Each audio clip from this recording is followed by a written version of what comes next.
अजय एकादशी की आपको हार्दिक शुभकामनाएं।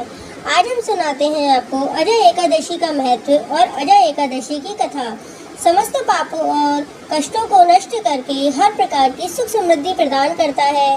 भाद्रपद मास के कृष्ण पक्ष की इस अजय एकादशी का व्रत आज भगवान विष्णु के उपेंद्र स्वरूप की पूजा आराधना की जाती है।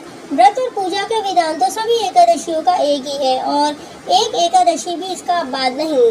धर्मराज युधिष्ठिर ने विनय पूर्वक भगवान श्री कृष्ण से कहा, हे देवकी नंदन, अब आप मुझे भाद्रपद मास के कृष्ण पक्ष की एकादशी के बारे में बतलाइए। इसका क्या नाम है, क्या विधान है और क्या महत्व है, यह जानने की मेरी बड़ी प्रबल इच्छा है। भगवान श्री कृष्ण ने कहा, हे कुंती पुत्र, जन्म जन्मांतर के सभी प्रकार के समस्त पापों को नाश करने वाली इस एकादशी का नाम अजय एकादशी है। इसके व्रत को करने से मनुष्य सब पापों से मुक्त हो जाता है। जो मनुष्य इस दिन भगवान विष्णु का पूजन करता है उसको अवश्य वैकुंठ की प्राप्ति होती है। अब मैं इसकी कथा कहता हूँ, आप ध्यान पूर्वक सुनिए।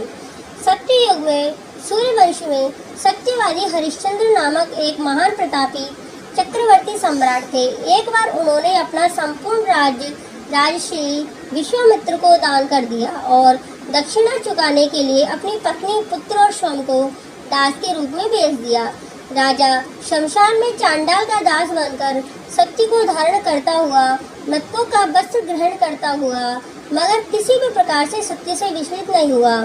कई बार राजा चिंता के समुद्र में डूबकर अपने मन में विचारने लगता कि मैं कहाँ जाऊँ, क्या करूँ जिससे मेरा उद्धार हो।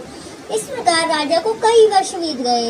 एक दिन राजा इसी चिंता में बैठा हुआ था कि गौतम ऋषि आ गए। राजा ने उनको प्रणाम किया और अपनी दुख भरी गाथा सुनाई।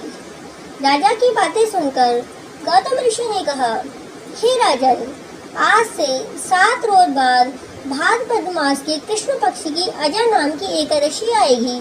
तुम विधि पूर्वक इसका व्रत करो। इस व्रत के पुण्य के प्रभाव से तुम्हारे समस्त पाप नष्ट हो जाएंगे। राजा ने गौतम ऋषि के कहे अनुसार एकादशी आने पर विधि पूर्वक व्रत व जागरण किया। उस व्रत के प्रभाव से राजा के समस्त पाप नष्ट हो गए। आकाश में बाजे बजने लगे और पुष्पों की वर्षा होने लगी। ब्रह्मा, विष्णु, शिव तथा इंद्र देवता भी उसके सामने आकर उपस्थित हो गए। उसने अपने मृतक पुत्र को जीवित और अपनी स्त्री को वस्त्र तथा आभूषणों से युक्त देखा। उस व्रत के प्रभाव से राजा हरिश्चंद्र को पुनः राज्य मिला और अंत में सपरिवार स्वर्ग को गए। अंत में भगवान कृष्ण ने कहा, हे युधिष्ठिर, यह सब अजय एकादशी के प्रभाव से ही हुआ था। जो मनुष्य विधि पूर्वक इस व्रत को करते हुए रात्रि जागरण करते हैं, उनके समस्त पाप नष्ट होकर अंत समय में स्वर्ग लोक की प्राप्ति होती है। इस एकादशी की कथा के श्रवण मात्र से ही अश्वमेध यज्ञ का फल प्राप्त होता है। राधे राधे।